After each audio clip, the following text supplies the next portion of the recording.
evening, everybody. I am your host today, and I'm joined by Trey and Sahi.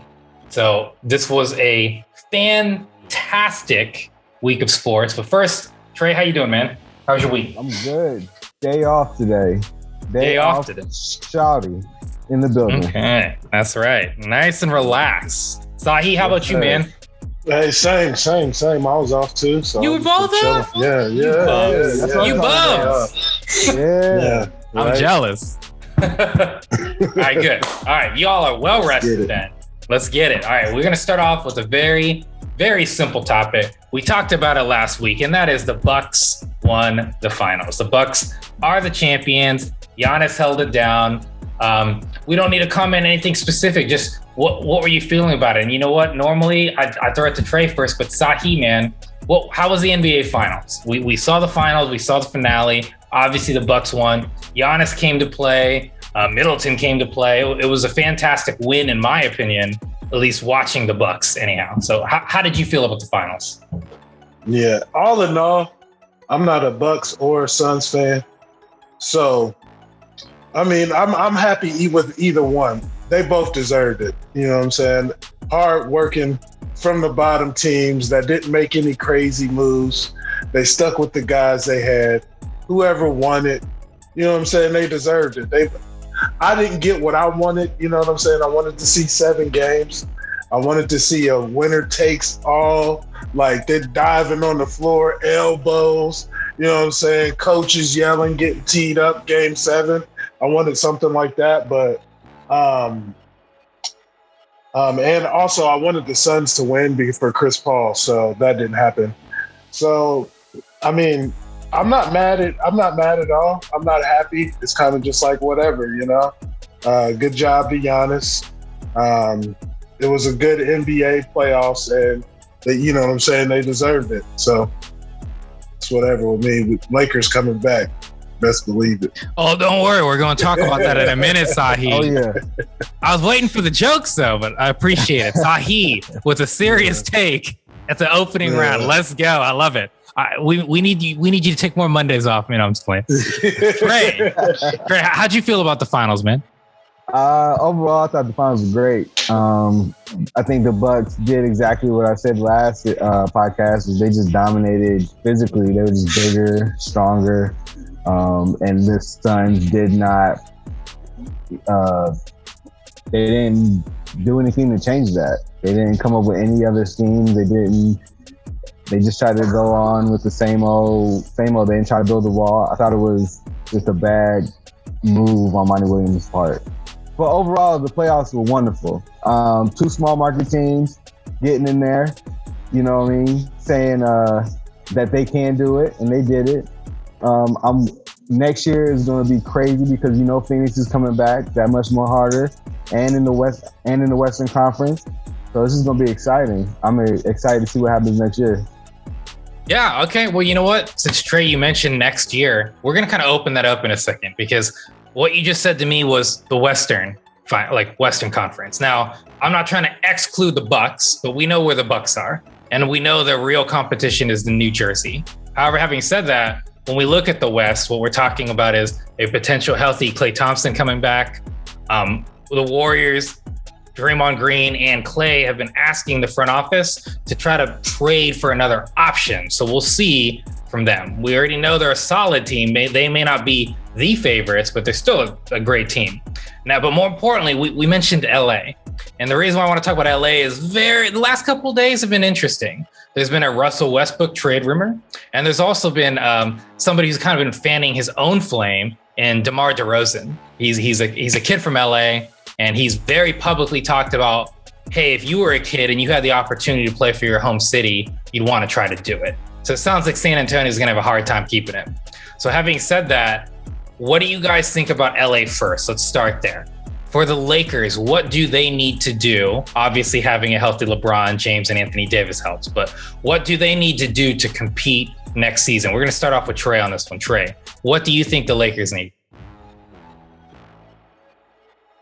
I hear the talks about Russell Westbrook. I don't think, as great as Russell Westbrook is, I don't think that Russell Westbrook's the answer for the Lakers.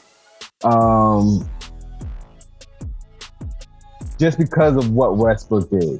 Honestly, he's a ball dominant point guard that makes all the decisions, and he's not efficient at scoring. I think if they could get DeMar DeRozan as a wing player, that would be dope. I think they need a very heady point guard. I don't know where they're going to get it from. I mean, I've heard things about Mike Conley. I've heard things about possibly Chris Paul, although I don't know how that money would work. If they could get a heady point guard, I think that would be nice. But if they can get DeMar DeRozan and LeBron actually plays the point like everyone thinks he should anyway, I think that would be more than enough to get them to the finals. Because DeMar DeRozan is a bucket. He's a 2-point. He's a 2-point mid-range assassin, and he can get to the basket, and he's going to hit his free throws. And if he needs to, he's proven he can hit threes. He had one season where he just decided he was going to shoot threes, and he did it. So, Tahi, what do you think, man? Yeah, I agree with Trey, especially when he talked about Westbrook. I was going to say the first thing they need to do to compete is about the idea of bringing in Russell Westbrook, because he's going to destroy the whole chemistry of the team. He's a guy that I love to watch play, but at the same time, I hate to watch him play because it's just like, come on, man, why'd you do that? But then he'll come back and do something amazing. He's like the Jameis Winston of the NBA. I'll put it that way. That this dude could do some amazing things, but he's going to do some real bonehead things. And I was a fan of that for a couple years in Tampa Bay. So being in LA, I don't want to have a round two of that because I know how that ends and a lot of disappointment. But like you said, DeMar DeRozan would be a good guy. The guy I want to see them trade for is Steph Curry. Get Steph Curry over there. Convince him, LeBron. You know what I'm saying? You need a 3-point shooter. Klay Thompson coming back. He's had a couple injuries. Yeah, he's a spot-up shooter. What is he going to give you on defense? You know what I'm saying? Come on. What's he going to give you on defense? What are the rest? What do the Warriors have? You know, yeah, they made the play-in game barely. You know, and Curry had to carry him the whole time. But he's not going to be able to continue to do that. Draymond Green, he's on a decline. His best years are behind him. Let's just be real. Curry needs to get out of there, go to LA. If that happens, Lakers got it. Okay. Yeah, Trey, go ahead. So, you know they're getting Wiseman back and they're getting Clay back. And you still think Curry should just scurry out of there? Scurry on up out of there, Curry. So you think he's going to come to LA? He should. If he want to win another championship. Are you speaking as a fan, or you think this could actually happen? It was rumors going around. I'm just going with the sources. You know what I'm saying? Sources are saying that Curry might want to get out of there. You know what I'm saying? So if LeBron could swing that, then, you know what I'm saying, then LeBron greatest, super greatest. Yeah. One of the super greatest of all time. Yeah. Ever. All I'll say is if he does pull that off, then he's truly le GM, as people claim he is anyways. So interesting takes. I appreciate them. And I kind of agree with you guys, but here's the one thing I'm going to say real quickly in Russell Westbrook's defense. This man has averaged a triple-double for 4 total NBA seasons. And it's really great. It's really unfortunate because if you looked at it in a vacuum and all you heard was this man has done something nobody's done in history 4 times, but nobody wants him. It's a weird thing to say, but it is true. And I think that's so weird about Russell Westbrook because we all love like how much he plays and how hard he plays, but he plays Russell Westbrook's way, which to me is just not going to win a championship. And although they need a point guard, like Trey's pointing out, this is not the type of point guard they need. It's more like the Chris Paul, like we were referring to. So it's going to be interesting. Dennis Schroeder's gone. We know that's going to happen because he's expecting $100 million, and they view him as a 6th man. and they're not going to pay him that kind of money. And nor should they after his performances in the playoffs. So it's kind of weird to say, but Russ game should kind of be like Giannis, where he just shouldn't take threes. If he could perfect his mid-range game, and then get into if he had DeMar DeRozan's mid-range game and continued his aggressiveness to the basket, we would be talking about Russell Westbrook's second championship, at least by now. Honestly. Oh, I don't disagree. I don't disagree. Yeah. The thing about it, he need KD and James Harden. All right? He need KD and James Harden. If the Nets could somehow wiggle some pieces and get Russell Westbrook, if they get rid of Kyrie him over there with them shooters and Kyrie, come on now. Come on. That's what he need to reunite with his boys, man. That's the only way. You want him to go to Brooklyn. He wants Brooklyn to become the Oklahoma City Thunder of the 2000s. To be honest with you, all right, so James Harden accepted his role, and he was the point guard. Kyrie had one of the most efficient seasons he's ever had. And KD is KD. Yeah. Bring Russell Westbrook in there. They don't have any money, though, so... Russell Westbrook don't need any money. I don't know. Money over the next 2 years. What I would say if I were Brooklyn, based on what I've seen, and I love Kyrie, but his mind's not always on basketball. He's one of the greatest players when he's playing, but his mind's not on basketball. I don't know if Russell necessarily makes him any better, but it's something to think about. So I appreciate what everyone just said. Well, we're going to move on the topics because I have 2 more basketball topics. This one's not really basketball, but Marvin wanted to talk about it. I can't wait till next week. I won't be here. So we're going to talk about it. Space Jam New Legacy. I don't know if you guys saw it. Have you guys seen the movie? Either of you? Okay. I fell asleep watching it with my boys. Okay, you fell asleep watching with your boys. Sahi, what about you? I have not seen it. You have not seen it. Okay. I haven't prepared myself for That's it. Okay. I didn't prepare you with any itinerary, so he didn't even get the opportunity in Sahi's defense. I'm going to start off with this one, to be honest. I got to, and I'll let Trey with the children talk next because I got something to say about this movie. Now, I am a huge LeBron James fan. Let me put this on record. Historically, the most complete basketball player. The GOAT conversation's for another day, but not even close. If you're going to start a team, it's basically him, Kareem Abdul-Jabbar, Michael Jordan, Wilt Chamberlain. People always make those arguments, whatever. The point being is he's easily one of those players where you start the basis with LeBron and you move forward. Now, I know this is a movie, but this is a point. People are always going to compare him to Michael Jordan. And in this case, because he copied his movie, here's my thing about this movie. This movie, and I said this to Marvin on the show yesterday that you're going to see on Sunday. This movie had no business being as long as it did, and it shouldn't have took no damn 36 minutes for me to see Bugs Bunny. That was my problem with this movie. This movie was LeBron James featuring the Looney Tunes. I could not believe what I was watching. I fell asleep 4 times before I was able to actually finally watch the movie front to back, because I felt like I wanted to watch it and I didn't want to just be like a complainer, right? Because it's just so easy to be like, I fell asleep and this, that, and the other. But at the end of the day, it seriously took me my 5th try before I was able to watch it fully. Now, it wasn't terrible, but here's my thing. It's a kid's film. And if it's a kid's film, the first and foremost thing should be focused on the children. Children do not want to look for some convoluted plot. They just want to see cartoons and they want things to get moving and they want action on the screen. But instead they wanted to be like, LeBron grew up fatherless and then he's really mean to his kid. And then, this, that, and the other. And it took 30 minutes to do that narrative before they started with cartoons. So for me, that's my biggest issue with this movie. I'm not going to get into ratings and things like that. And it's not like the original Space Jam was amazing. But for me, my biggest problem was, and everyone I've talked to that has kids, let me clarify that, their kids couldn't focus. They couldn't watch this movie because it took too long and they had to fast forward through things. So my biggest issue was basically the first 30 minutes. Because if they just moved it into the cartoon section, I don't think anyone would have cared. There doesn't need to be some crazy big reason why they're playing basketball, but they tried to make a real story out of this. So that's my first problem.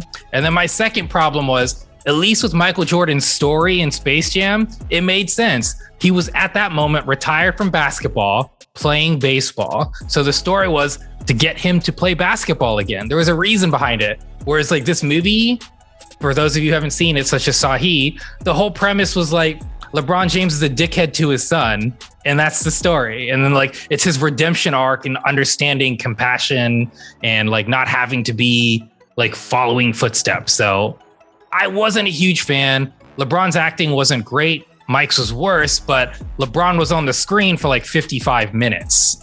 So he had to do a lot of acting scenes. So I feel like they should have trimmed that down, give us a little more Looney Tunes. So those are my two big qualms. But let's go to Trey. Trey has children. Trey's also seen this movie. Trey, what did you like? What did you dislike about this movie? So I haven't seen it all the way through. I fell asleep on it. Probably within like the first hour. I meant to watch it again today just to say I have watched the whole thing. But I don't think that Michael Jordan's acting is worse than LeBron James. I just feel like the original Space Jam is just cinematically better. It's easier to watch. It's easier to palate. This was rough. He was way better in Trainwreck than he was playing himself in this movie. I agree with that statement. He regressed. He regressed as an actor. And I hate to talk bad about LeBron. I appreciate everything he stands for. But garbage. It just felt hollow, his acting. Just like it was real stiff and robotic. Yeah. Okay. We're on the same page. Me out there. Right. I hope Marvin will at least admit that later at a later date, because Marvin's an actor and there's no way he can, like, I love LeBron. Let me clarify. But it was just like, how could they do a cut on that scene and be like, he nailed it? I don't understand. And I'm not a professional. I just watch a lot of movies. I know what I like to look for, and I know what I don't. Like, and I didn't like a lot of what he did. Yeah. All I can say is this. Smooth. Here's my ending before I go to Sahi. I know he hasn't seen it, but Sahi always has something for us. I want the megabytes and the gigabytes I downloaded from watching this movie back. That's my refund. Because I have HBO Max, I can't get a refund, but I could at least get the data back, because that was terrible. I probably spent like 30 gigabytes because I watched it like 5 times before I finally finished the movie. But Sahi, they did get me. Because if I go over my cap and the views, it counts for them. It counts every time I watch that. Sahi, what about you, man? Any idea, anything you want to say about this topic, or are we going to move on? Yeah, we could pretty much move on, because I want to watch the movie. Maybe, I don't know. I was never real excited for it, because like a remake like this, like Space Jam was an original. Nobody was just like, you know what, Space Jam. It just came out of nowhere, and it was just like, what is this? This is something new. And then you're already compared to Jordan. You know what I'm saying? You're already compared to him in every way, and it's pretty annoying. Why would you go and make a Space Jam, man? Do something else. Right. Make an R-rated film. You know what I'm saying? Make a movie about being a pimp. That would be interesting. You know what I'm saying? That's too edgy for his image, man. That's way too edgy for his image. Exactly. It'd be so, but it's just acting, right? So just be super extreme. Don't whatever. Space Jam. You guys said it was terrible. I appreciate your opinion on that, though, because I feel like a lot of people felt that way, in the sense of a lot of the ways he's always been like number 23, like very the next look, like Michael. So like you said, to your point, it's just weird for him to be like, let me also just make this movie that he already made instead of doing something original. I agree with you. So we only have one more to cover on the NBA, and we'll move on to the NFL. We've been talking about this quite a bit, so we got to cover it. I don't really care that much, I got to be honest, but we got to cover it. So let's put it this way. The U.S. lost to France. I mean, we saw that coming based on their performances recently. So I don't know. We don't need to go too much into it, but Sahi, what do you feel about the U.S. team? I'm a quick do a caveat here. There's a couple of gentlemen who had just played the NBA Finals, so I'll give them some slack. But what do you think about the U.S. team and their what did you call them again? Second, I don't remember what you said. You said something that cracked me up. Second tier, something along those lines. Yeah, I forget what I said, but I haven't been able to really watch any of the games, so I don't really know how they're playing. I don't even know how to watch them, what time they come on. I always just hear about the highlights and how they've been losing, and it just blows my mind. These are supposed to be the greatest athletes of basketball in the world, you know? But you throw these group of guys together, they're not really the best that we have. KD is supposed to be the second best player in the world compared to LeBron. You got Damian Lillard out there. He gets all kinds of hype. You got other growing stars out there, Devin Booker, Chris Middleton. Let's see once they get acclimated to the system to really judge them. It's hard to put a judgment on them now, but you should never really lose to France. Come on, man. Like, the NBA losing to these countries is like the NBA decided they're going to play against teams made in each state. Like the NBA All-Stars versus Ohio. And they lose. You know what I'm saying? To just some average Joes. I don't know, man. That Ohio team with Steph Curry and LeBron James would be pretty dope. Just saying. Yeah, you never know. But it's I don't know, man. I don't know. This shouldn't even be a concern. It's just weird to talk about. Like, we're supposed to dominate basketball, and that's just how it goes. Didn't we invent basketball? I think a Canadian did, technically. I think we just took the logo and pretended like we did it. I could be wrong, but that's America. That's what we do, right? Yeah, for sure. So I think we'll at least get a bronze, silver or bronze. What? We'll see. Well, we'll give Trey an opportunity, but what I will say is the last loss was in 2004, if I recall correctly, at least in the Olympics. Wow. Trey. I'm done with them. He's done. I'm done with them. Absolutely finished. This is not okay. We lost to France. When was the last time we lost to France? I don't know if we've ever lost to France, to be honest. Exactly, that's my point. We should not be losing to these I'm not going to say that. That's not nice. That'll get you canceled. Their basketball acumen is not ours. I don't even know where to go with this. I don't care if we put all D-League All-Stars. We should win.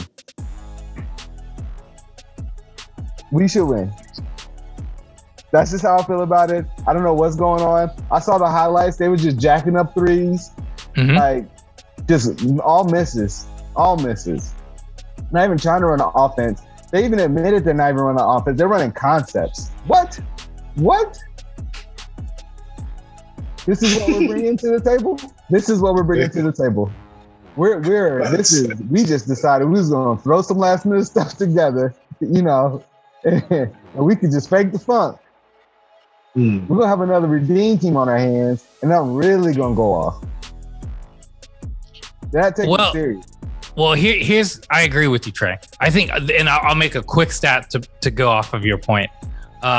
Luka Doncic outscored the entire U.S. starting team by himself at 48 points with his single performance. So I don't think they're taking it serious, to Trey's point.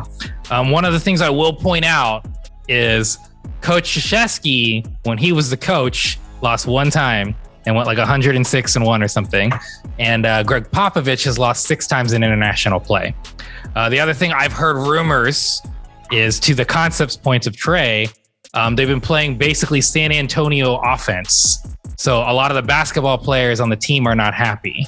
So I'll say those things, but at the end of the day, the grown men that are on the court are the reason we're losing. I'm not going to blame the coach, but just some mentionings about that. I'm very disappointed, to Trey's point about, I don't feel like the effort is there. And the difference with why this happens, in my opinion, with international play is, you know, these people, when they play for their country, they take it as a badge of honor. Whereas I think a lot of these guys in the US are just kind of like, fuck it, I got nothing else to do, right? Go ahead, Trey. Go ahead. No, it's just, that's frustrating.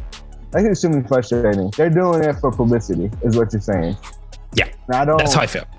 Yeah, and if it's the Olympics, if you're not going to take it seriously, just decline. Just decline. You have other stuff to do, I get it. But if you're not going to take it seriously, like, I take it seriously when it comes to these gold medals. Like, we got to beat everybody when it comes to the gold medals. But I just, it's about camaraderie. It's about bringing unity. It's about bringing peace and all that. But we got to win. Yeah. I mean, and to me as a country, when you think about like what we represent and that we're this melting pot, we have a competitive advantage, right? Like, come on. We have like all different ethnicities that can represent us. So they're like in every field, we should win a lot of them, or at least medal in a lot of them. And I think obviously to Sahi's point, in basketball specifically, that's where we dominate, because it's the one sport where essentially we have the true professional league, right? Things like football, like when I say football, I mean soccer, but football and, these other things, hockey and all that other shit, pardon my French, we don't necessarily have the league, but basketball is, in my opinion, in our generation, what we think of when we think of like our nation's sport, because nobody does American football. So that's obviously limited in scope, and nobody cares about hockey, and we don't play baseball like that. Right. So anyways, point being is the NBA is the one opportunity for us to get to see our superstars compete. And what we expect because of the dream teams is this domination. But the reality is, before the dream team, it used to be collegiate players, right? The college players like MJ in the 80s, 84, had to play. So one of the things I'm disappointed with is, let's go back to the young kids. There are a lot of NBA players who are like 21 through 24 that were like, I would have played, but they didn't give me the chance. And that's, to me, where we need to go. We need to start going back. If these guys want to be lazy, then let's give it to the kids who care and want to, one, have the exposure, but two, actually want to play. Like, that's what we need, is guys that want to play and want to play competitively, and not just do it because they're expected to, right? Like, we should take that expectation off of people like Katie. Like, if you don't want to play, there are guys that will play, and that's what we need to go back to. But it's just weird. There's a lot of dynamics. There's Colangelo, like the general manager, they get to assign who they want to participate. But to me, it should be the other way around. The players should be the ones going, I'd like to sign up, and send an email or have their agent represent them something. I think that would help change this, because what we're seeing is obligation. Like, this obligation that if you're a good player, you're expected to go. Like, we were even talking about it. Why isn't LeBron going? Why isn't Steph going? Well, they went for the last like 12 years. That's why. So it's like anything. It's a cycle, and it's unfortunate. I think we're all disappointed and embarrassed, quite frankly. I can see Trey's probably a little more steamed than Sahi and I. We're just like, whatever, these guys are lame. But having said that, we're going to move on to the NFL, and we will be back shortly.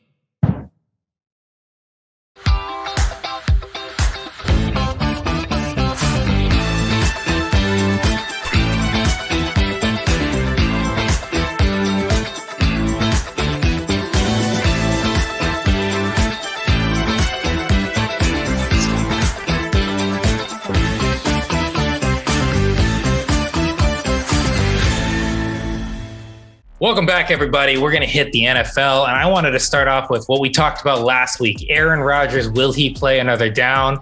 We all said we would not cave if we were the Green Bay, and well, quite frankly, they didn't really cave, but they're making some concessions. Aaron apparently is going to be playing. But let me go off with the concessions, and let's have this conversation. So the Green Bay Packers have conceded to Aaron Rodgers to play. He's going to play. In 2023, Aaron Rodgers' contract, the last one in his current deal, will be voided with no tags allowed in the future. They cannot tag him. The Packers also agree to review Aaron Rodgers' situation at the end of the season. His contract will be adjusted with no loss of income this year to give Packers the cap room now. and mechanisms will be put in place to address Rodgers' issues with the team. One of which was the lack of communication for drafting Jordan Love.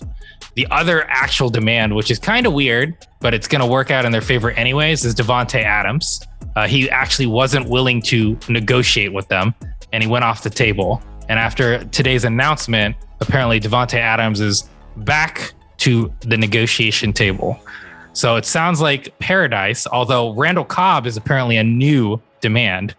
If you guys remember him, Randall Cobb is, Aaron wants him back now. So we're going to have to see if that happens. But what do you guys think about the Green Bay Packers willing to try to give Aaron some of these olive branches in his deal? Not going to completely void his contract in 2023, not going to tag him, basically renegotiations, and essentially giving him a little more control in the general manager department, kind of the GM thing we talked about in the NBA over there. So let's start it off with Sahi on the NFL here. Sahi, what do you think? What do you think about Green Bay doing this? They had to, Aaron Rodgers is Aaron Rodgers. So he's not just any guy. So he's like, look what Tampa Bay did. Anything that Tom Brady asked for, what did they do? They gave it to him. So, and we won a Super Bowl. So why wouldn't the Packers do that for Aaron Rodgers, one of the greatest quarterbacks to ever do it? I don't understand why I had to get to that point of him saying he's going to sit out the season. I'm sorry, I had a text come through. Get to that point that he's going to sit out the season, but what else were they going to do? He's the reigning MVP of the league. So, and he's been at the top of his game since he's gotten the starting job. Everybody knows that Aaron Rodgers is a franchise changer. They had no drop off after Aaron Rodgers. He came in and filled his void and did everything the team needed him to do. But as you can see, like last year when they drafted Jordan Love, it's just like, what are you doing?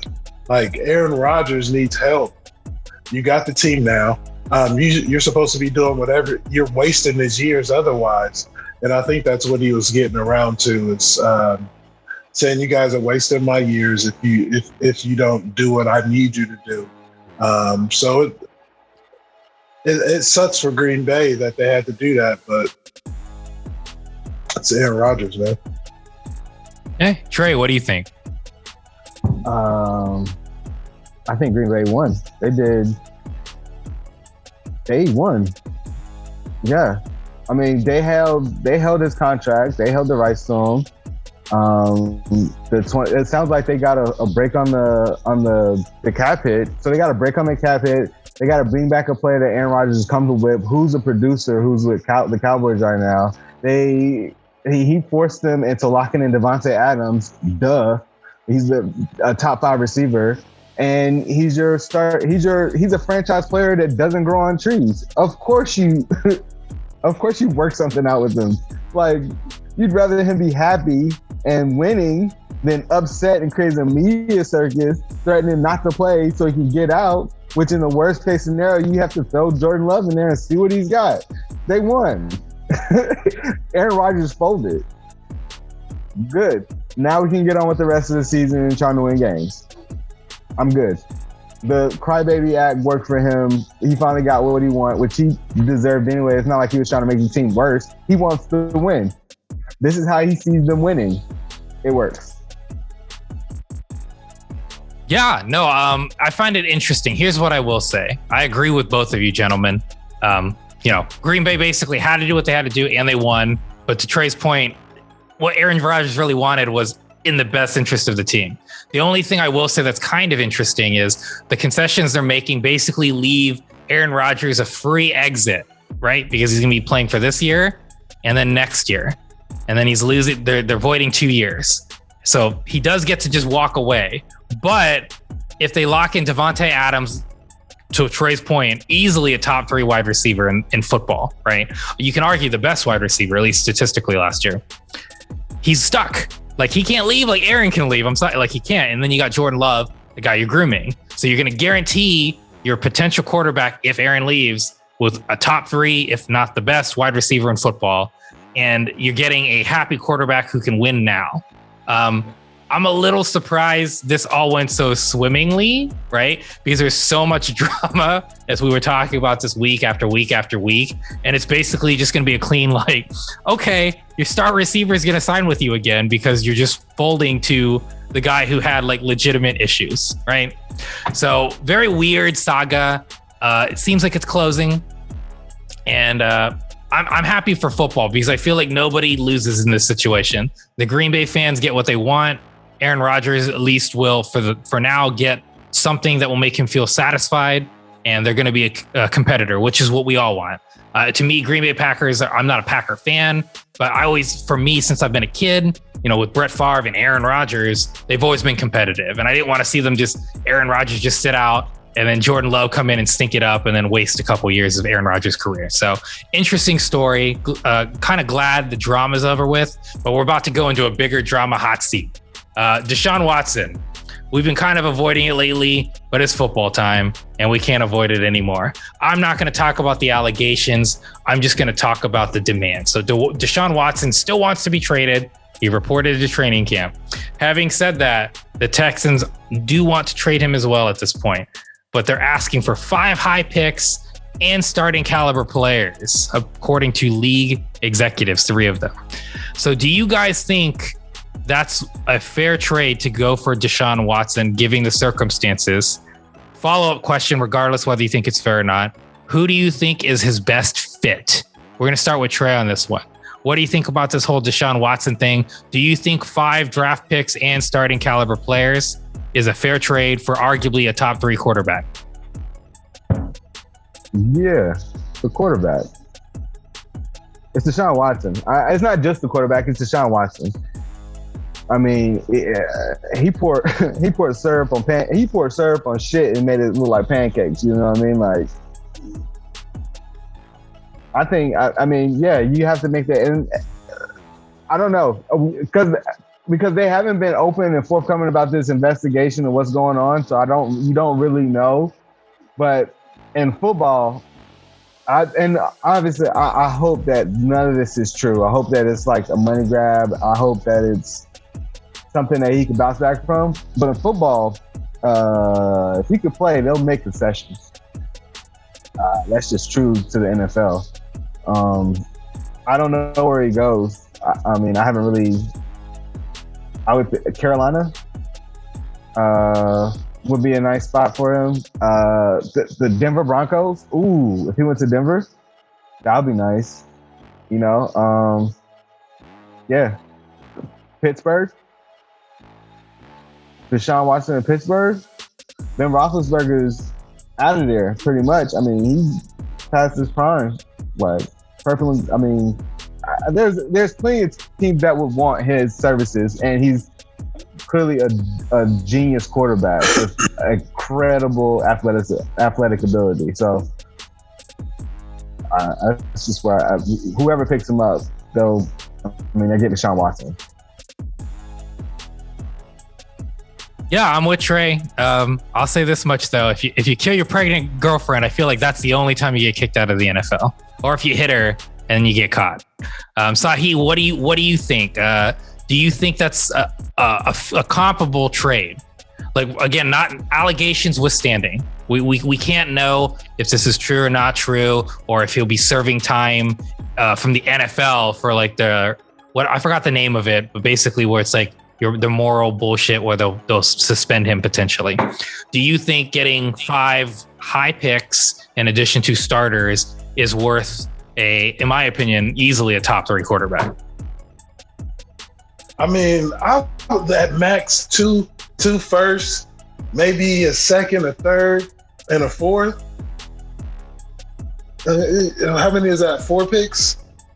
A second, third, and fourth, and 2 firsts. That's 5. Yeah, that's 5. You're right on that number. Yeah. You're right on that number. Yeah. So maybe.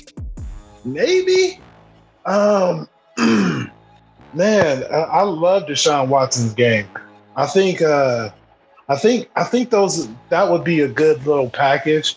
Maybe trade the quarterback you got starting now. The teams that I think that could pull something like that off, like you said, Denver Broncos. I think that's the team he wants to go to. Maybe the Minnesota Vikings. That with Dalvin Cook down there, that'd be pretty dangerous down there. And this is one I would hate to see, because the Carolina one you said was a pretty good, because Christian McCaffrey down there. But I was going to go with New Orleans. Deshaun Watson with Coach Sean Payton. Sean Payton. Yeah, Sean Payton. Man, Alvin Cook, Michael Thomas, and they got that would be scary. Man, I would hate to see that. So those are a couple. He's got some options, right? Right. So I would hate to see something like that. Ooh, or Atlanta. But you guys traded. I'd love to have him in Atlanta. So Julio, y'all rebuilding down there. Even though y'all did don't y'all got Kyle Pitts? Yeah, we got Kyle Pitts. Ooh, okay. But yeah, Deshaun Watson's a special talent. So hopefully it works out for him, even with his case. You always hate to hear that, but it's funny how once you become successful, you got all kind of allegations coming at you, and we all know how certain people are. So I'm not gonna get, you know what I'm saying? So I mean, when you got the big money, people are throwing themselves at you to be the one throwing yourself onto others. It's hard to believe sometimes, but hopefully everything works out for him. He's a phenomenal player, but he'll probably stay in Houston, my bet. Okay. Yeah, I think he's a phenomenal player. I'm with you guys. Some of the big ones I heard that I definitely agree with is New Orleans would probably utilize him the best, right? I don't think anyone else could utilize him better. I think Denver was also one that could be pretty cool. And I think the only other one, although I just think their franchise is just too hoodwinked to use him. He's so good, but Washington football team could certainly use him. Yeah.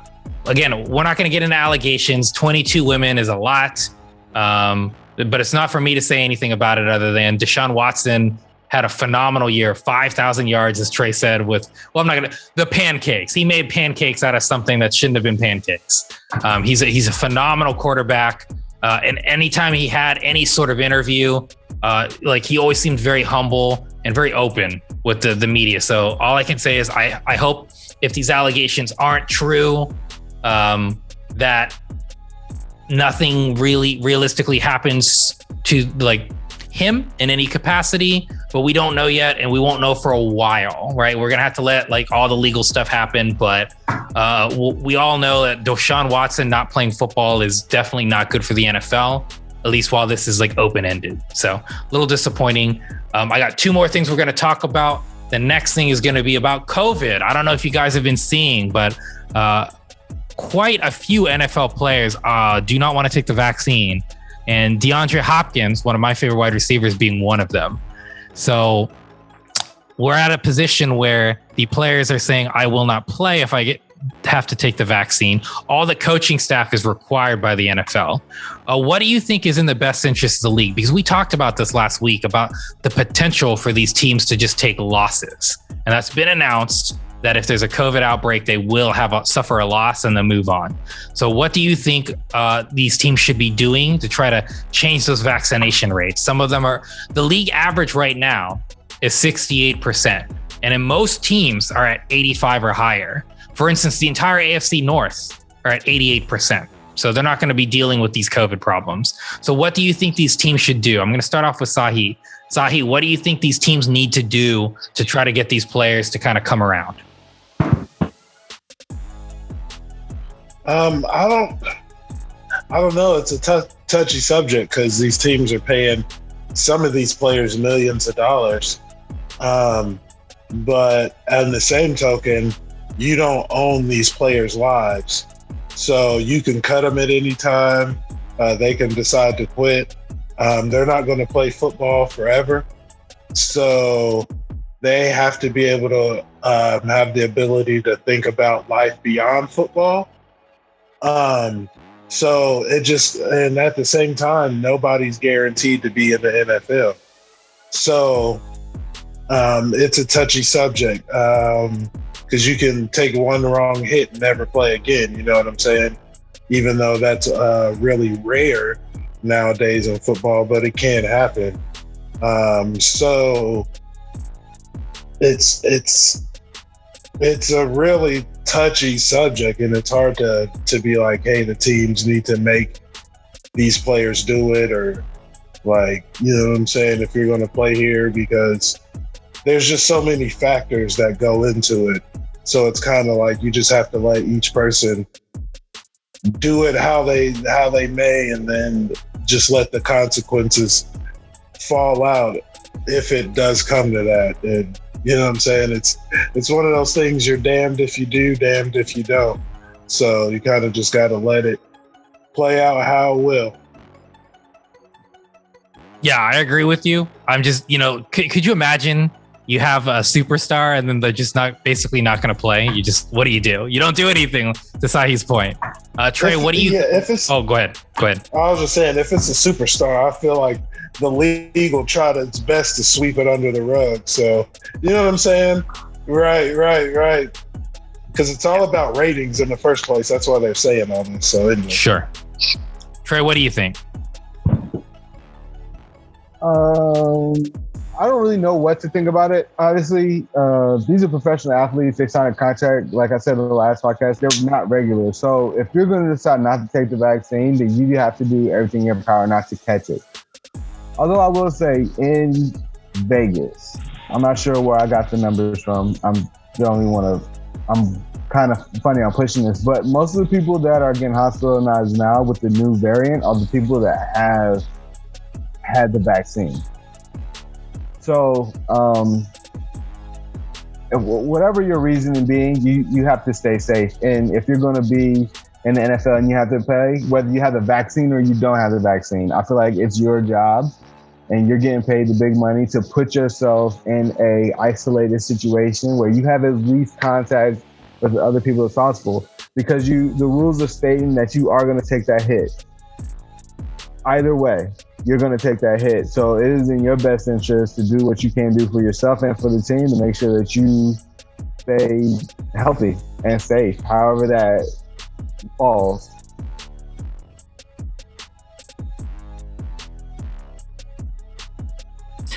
Yeah, no, it's tricky. I don't know what to think either. I just wanted to pose the question because it's something that's happening right now. You had about 22 players, and about 6 hours after they made their tweets about they weren't going to play, they got deleted. So I have a feeling, to Sahi's point, big NFL swept that under the rug, and they said, hey, zip it. Quiet. We'll deal with this on the back end of things. You can hate the NFLPA all you want, but we all trying to get our money. So we'll have to see. We'll stay tuned on it. We will report anything that we get from the news. I just wanted to kind of end this with a quick little fun segment. We used to do this a lot. This is going to be new for these guys, I believe, but we're going to do with overrated, underrated. So I'm going to go with most overrated NFL player. Trey, you have some time. You don't have to give it to me this second, but I want you to take a moment and think, who do you think is the most overrated NFL player?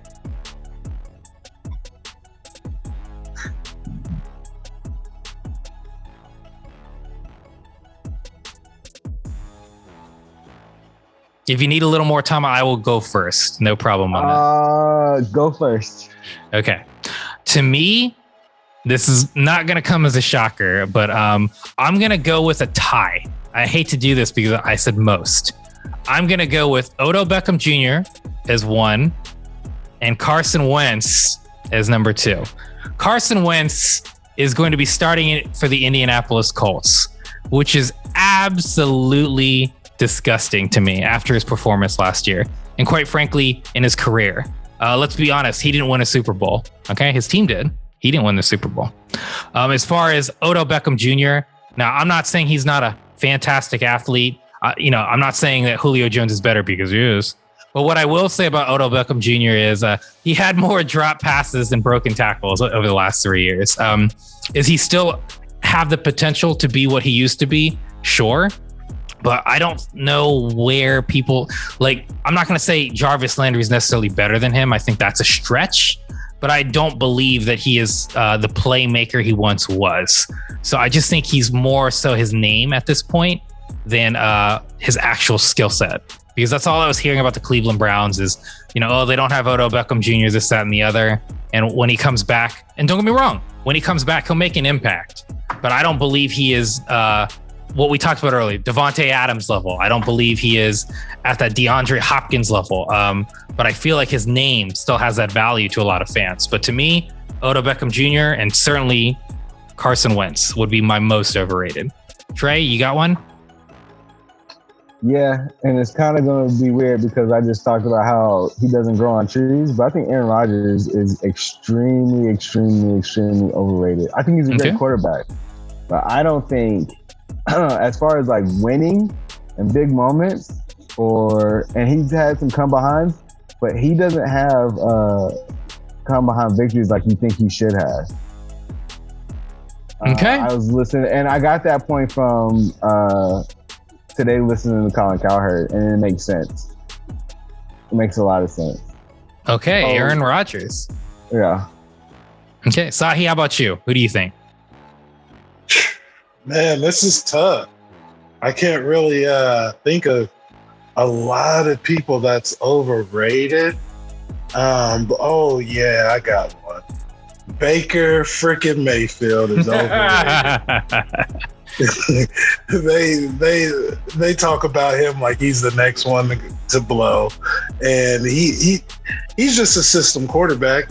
He's just a product of having those two awesome running backs, having Kareem Hunt, having the other guy, the Nick Chubb, Odell Beckham out there, even though he was hurt, Jarvis Landry. He's got an amazing squad, and he had a chance to beat the Chiefs in the playoffs last year and just couldn't get it done. The defense did everything they could. You know what I'm saying? They talk about Baker Mayfield like he's ascending the Browns, but he's holding them back, in my opinion. They need to trade everything they got. They got the assets, Odell Beckham. They've got Kareem Hunt.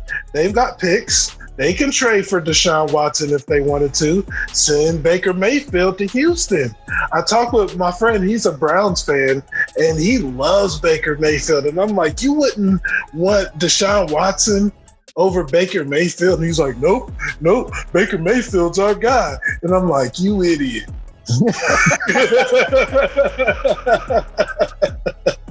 You idiot. Because if I had the chance to get Deshaun Watson, I would. I think it's got to be Baker Mayfield, most overrated player in the league. And I had to do it because what he did to Ohio State that year when he beat them when he was in Oklahoma, planting that flag. I still remember that, Baker, you bum. Wow. Marvin's not here, but he's here in spirit, and Sahi has channeled him. Because I know that would have been Marvin's answer for damn sure. Right. Well, Sahi, I hate to ask you now, who's your most underrated? Underrated, Mike Evans, for sure. I agree with that. That's a good one. Severely underrated. His Madden rating came out, and they got him as a 91. Which graceful. 3 years ago, yes. But this guy, he's done something only Randy Moss, I think maybe Jerry Rice. Those are the only other two guys that have done over 1,000 yards in their first 7 seasons. Come on, man. Come on. He's just a mismatch out there every single week. Like, I don't know. He's just severely underrated as a receiver. People don't normally put him as a top 5 receiver, but he's top 5. He's top. Yeah, there's a lot of great receivers, and it's interchangeable. but they need to start putting some more respect on Mike Evans' name. Him and Levante David, and I'll leave it right there.